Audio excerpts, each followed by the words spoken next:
Hello friends, എല്ലാവർക്കും പുതിയ വീഡിയോയ്ക്ക് സ്വാഗതം. ഇത് ബിഗ് ബോസ് സീസൺ 7 കുറേ നല്ല ഫ്രണ്ട്ഷിപ്പുകൾ തകർന്നടിഞ്ഞ ഒരു ദിവസമാണ് അല്ലേ.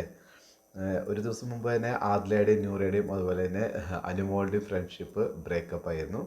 അതിന് അവർക്ക് അവരുടേതായിട്ടുള്ള കാരണങ്ങളുണ്ട്. ഇന്നിപ്പോൾ ഷാനവാസിൻ്റെയും അതുപോലെ അനീഷിൻ്റെയും ഫ്രണ്ട്ഷിപ്പാണ് തകർന്ന് തരിപ്പണമായിരിക്കുന്നത്.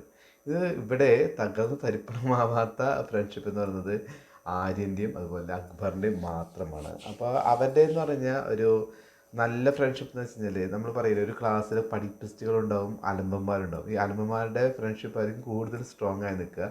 അതുപോലെയാണ് ഇപ്പോൾ അക്ബറിൻ്റെയും ആര്യൻ്റെയൊക്കെ ഫ്രണ്ട്ഷിപ്പ് നിൽക്കുന്നത്. അവർ തമ്മിൽ ഭയങ്കര ഒരു ബോണ്ടിങ് ആണ്. അനീഷിനെ ആണെങ്കിലും അനുമോളയൊക്കെ ആണെങ്കിലും ഷാനവാസിനാണെങ്കിലും അവർ വലിച്ച് കീറും. അങ്ങനത്തെ ഒരു തരം ആൾക്കാരാണ് അവർ.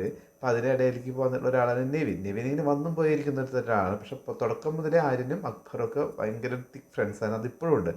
പക്ഷേ ഇതിൽ നമുക്ക് തോന്നിയിട്ടുള്ളൊരു ഫേക്ക് ഫ്രണ്ട്ഷിപ്പ് എന്നത് എനിക്ക് എപ്പോഴും തോന്നിയിട്ടുള്ളത് ഷാനവാസിൻ്റെ അതുപോലെ അനീഷിൻ്റെയാണ്.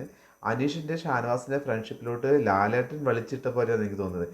ലാലേട്ടൻ ഒരു വീക്കെൻഡ് എപ്പിസോഡിൽ വന്നിട്ട് അനീഷിൻ്റെ ഐ ലവ് യു ഷാനവാസ് എന്ന് പറയൂ അനീഷ എന്ന് പറഞ്ഞപ്പോൾ അനീഷ അത് പറയുകയാണ് ഉണ്ടായത്. അങ്ങനെ ഒരു ഫ്രണ്ട്ഷിപ്പിലോട്ട് വന്നത്. അല്ലാണ്ട് അനീഷാണെങ്കിൽ തരുന്ന് കിട്ടുമ്പോൾ ഷാനവാസിനെ അങ്ങോട്ട് കുത്തും, ഷാനവാസ് തിരിച്ചിങ്ങോട്ടും കുത്തും. അപ്പോൾ അവരുടെ ഒരു ഫ്രണ്ട്ഷിപ്പ് അത്രയൊരു ജെന്യൂൻ ഫ്രണ്ട്ഷിപ്പാണെന്ന് ചോദിച്ചു കഴിഞ്ഞാൽ തീർച്ചയായിട്ടും അല്ല. പിന്നെ അവരൊരു ബോണ്ടിങ് ആയിട്ട് പോകുന്നു എന്ന് മാത്രമേ ഉള്ളൂ.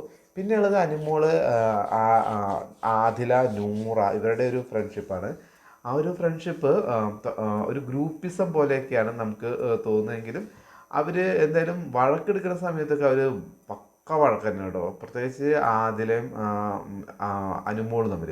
പക്ഷേ ഇന്ന് നൂറയാണ് കൂടുതൽ അനുമോളായിട്ട് ഭയങ്കര ഷൗട്ട് ചെയ്യണം കണ്ടത്. കാരണം നൂറയ്ക്ക് കുറച്ച് കണ്ടൻറ്റ് വേണമല്ലോ. കാരണം നൂറ് ഇതിലുണ്ട്, നോമിനേഷനിലുണ്ട്. അപ്പോൾ ആ ഔട്ടാവാൻ ചാൻസ് ഉണ്ട്. അപ്പോൾ കുറച്ച് കണ്ടൻറ്റൊക്കെ എടുത്ത് ലാസ്റ്റ് കുറച്ച് ദിവസങ്ങളെങ്കിലും കുറച്ച് വോട്ട് വരട്ടെ, അനുമോളെ ദേഷ്യമുള്ള ആൾക്കാർ ഇവർക്ക് വോട്ട് ചെയ്യട്ടെ എന്നൊക്കെ വിചാരിച്ചിട്ടായിരിക്കും തോന്നുന്നത്.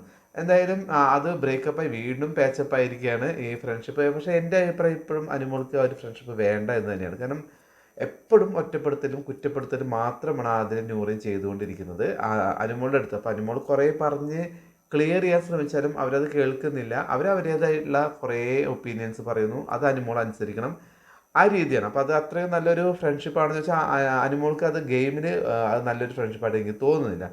ഇനിയിപ്പോൾ ഷാനവാസിൻ്റെ അനീഷിൻ്റെ ഫ്രണ്ട്ഷിപ്പിന് എടുക്കുകയാണെങ്കിൽ അതും ആ ഫ്രണ്ട്ഷിപ്പ് അവർക്ക് ആവശ്യമില്ല. അവരൊക്കെ ഒറ്റപ്പെട്ട് കളിക്കുന്ന ആൾക്കാരാണ്.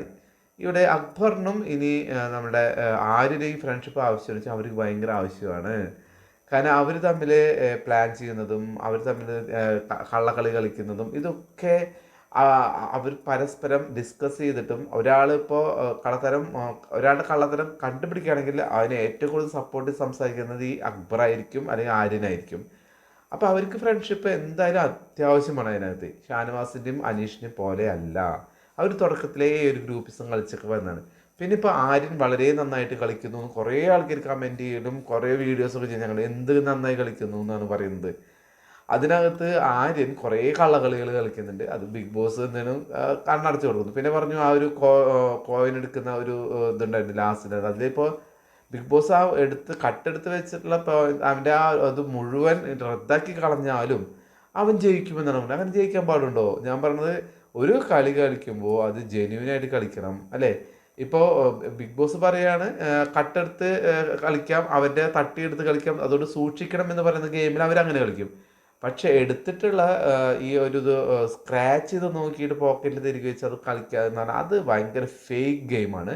മറ്റുള്ള കണ്ടസ്റ്റൻസ് എല്ലാവരും ജെന്യൂനായിട്ട് കളിക്കുമ്പോൾ ഇവിടെ ഒരാൾ ഫേക്ക് കളിച്ചിട്ട് ബിഗ് ബോസ് അത് കണ്ണടക്കുന്നത് അത്ര നല്ലൊരു കാര്യമാണെന്ന് എനിക്ക് തോന്നുന്നത്. കാരണം ആരും എന്തോ പ്രിവിലേജ് കൊടുക്കുന്ന പോലെ. ഇനി വീക്കെൻഡിൽ അത് വലിയ ഗംഗേയമായുള്ള കളിയായിട്ടാണ് ലാലേട്ടൻ വന്ന് പറയുക. അനുമോളാണ് ചെയ്തിരുന്നെങ്കിൽ അനുമോൾ ഇങ്ങനെ ചെയ്യാൻ പാടോ, ഒരു ഗെയിമിൽ ഇങ്ങനെ പറയും. അതിപ്പോൾ മറ്റുള്ള കണ്ടസ്റ്റൻസും എല്ലാവരും ആ ഒരൊറ്റ കാരണം മതി അനുമോളെയൊക്കെ പിടിച്ചിട്ട് ജയിലിടാൻ. അപ്പോൾ ഈ ഫ്രണ്ട്ഷിപ്പിൻ്റെ കാര്യത്തിൽ എനിക്ക് തോന്നിയിട്ടുള്ളത് അവിടെയുള്ള ഫ്രണ്ട്ഷിപ്പൊന്നും അത്ര ഒരു തിക്ക് ഫ്രണ്ട്ഷിപ്പൊന്നും എനിക്ക് തോന്നുന്നില്ല. എന്തായാലും അനുമോൾക്ക് എൻ്റെ ഒരു അഭിപ്രായത്തിൽ ആദിലയുടെ നൂറിൻ്റെ ഫ്രണ്ട്ഷിപ്പ് ആവശ്യമില്ല, ഒറ്റയ്ക്ക് നിന്ന് കളിക്കുകയാണ് നല്ലത്. അതുപോലെ അനീഷിന് ഷാനവാസിൻ്റെ ആവശ്യമില്ല. കാരണം ഇന്ന് തന്നെ ഉണ്ടായില്ലേ ഷാനവാസ് ഇപ്പോൾ ഒരു പ്രാങ്ക് ആദിലെ പുറത്താക്കുന്നതിന് വേണ്ടിയിട്ട് മിഡിൽ എവിക്ഷൻ ഉണ്ടായല്ലോ. അപ്പോൾ അത് വന്നപ്പോൾ എന്താ ഷാനവാസിന് അനീഷിനെ വിളിച്ചാൽ എന്തായിരുന്നു അല്ലേ ആ പ്രാങ്കിൽ ആദ്യം മനീഷിനോട് ഈ കാര്യം പറഞ്ഞ് അതിൽ ഉൾപ്പെടുത്താത്തത് എന്താണ്? ആര്യനൊരു പ്രാങ്ക് കിട്ടി പോകണ്ടില്ലേ? ആദ്യം വേഗം ചെയ്തിരിക്കുന്നത് അക്ബറിനെ വിളിച്ചാണ് ഇത് ചർച്ച ചെയ്തത്. അതായത് അക്ബറൊക്കെ അത് കാര്യം കൃത്യമായിട്ട് ചെയ്യും, അനീഷൊന്നും ചെയ്യില്ല, അല്ലെങ്കിൽ അനുമോൾ അത് ചെയ്യില്ല, ആദിൽ അത് ചെയ്യില്ല. ഇങ്ങനെയാണ് ആദിലേനും നൂറേനും അനുമോളും അനീഷിനെയും എപ്പോഴും ഇവർ അകറ്റി നിർത്തുള്ളൂ. പക്ഷെ അതിലേക്ക് ഇവർ ഗ്രൂപ്പിലേക്ക് ലക്ഷ്മിയെ കൊണ്ടുവിടും എപ്പോഴും. ലക്ഷ്മി പെർഫെക്റ്റ് ആയിട്ട് കളിക്കുന്ന, വളരെ കളി സീരിയസ് ആയിട്ട് കൈകാര്യം ചെയ്യുന്ന ഒരാൾ എന്നുള്ള രീതിയിൽ ഇപ്പം ഞെളിഞ്ഞ് നടക്കുകയാണ് അവൾ ചെയ്യുന്നത്. പക്ഷേ ഇവർക്ക് അവസരങ്ങൾ കിട്ടുന്നില്ല എന്ന് എനിക്ക് തോന്നുന്നു. ഇന്ന് ഇപ്പോൾ അനുമോളുടെ കാര്യം പോട്ടെ, അനീഷിൻ്റെ കാര്യം ഇങ്ങനെ ഷാനവാസ് ചെയ്ത് വളരെ മോശമായെന്നാണ് എനിക്ക് തോന്നുന്നത്. അവൻ എപ്പോഴും പറയും ഷാനവാസ് പോയി പണി നോക്ക് പണി നോക്കുന്നത്.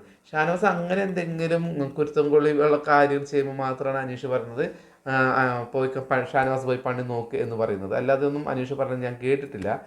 പിന്നെ ഒരു കാര്യം എന്ന് വെച്ച് കഴിഞ്ഞാൽ അതില നൂറയൊക്കെ അത് ജയിൽ നോമിനേഷനിൽ അനൂനെയാണ് ഇട്ടിരിക്കുന്നത്. ഓ അതൊക്കെ ഭയങ്കരമായി പോയി കേട്ടോ.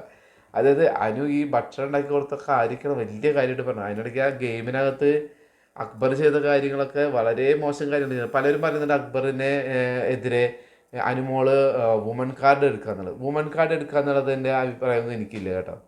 അപ്പോൾ ഇങ്ങനെയാണ് ഫ്രണ്ട്ഷിപ്പുകളൊക്കെ. അപ്പോൾ അതിനകത്ത് ഫേക്ക് ഫ്രണ്ട്ഷിപ്പുകൾ തന്നെയാണ് എനിക്ക് തോന്നുന്നത്. അത് കഴിഞ്ഞാൽ എത്ര അവർ ഫ്രണ്ട്ഷിപ്പ് മുന്നോട്ട് കൊണ്ടുപോകില്ലെന്ന് നമുക്കറിയില്ല. അതൊക്കെ അവരുടെ കാര്യമാണ്. അവർ മുന്നോട്ട് പോവുകയോ പോകാതിരിക്കുകയോ ഒക്കെ ചെയ്താലും പ്രേക്ഷകർക്ക് ഈ ബിഗ് ബോസ് കണ്ട് കഴിയുമ്പോൾ ഇവർ തന്നെ മനസ്സിൽ നിന്ന് പോകും. പിന്നെ അടുത്തത് ആരായിരിക്കും വരുന്നത്, അടുത്ത പ്രഡിക്ഷൻ ലിസ്റ്റ്, ഇതിനെക്കുറിച്ചൊക്കെ ചർച്ചയായിരിക്കും. അപ്പോൾ എന്തായാലും എനിക്ക് ഈ ഒരു സീസണിൽ അത്രയ്ക്ക് ഫ്രണ്ട്ഷിപ്പ് ഒന്നും തോന്നിയിട്ടില്ല. പിന്നെ ഇത്തിരി തോന്നിയിട്ടുള്ളത് അനുമോളുടെയും ആദിലയുടെയും നൂറയുടെയൊക്കെ ഒരു ഫ്രണ്ട്ഷിപ്പാണ്. അതിപ്പോൾ ലാസ്റ്റ് വന്നപ്പോഴും അത് എനിക്ക് തോന്നുന്നു അത് അത്ര നല്ലൊരു ഫ്രണ്ട്ഷിപ്പല്ല, ഫേക്ക് ഫ്രണ്ട്ഷിപ്പായിട്ടാണ് എനിക്ക് തോന്നിയത് കേട്ടോ.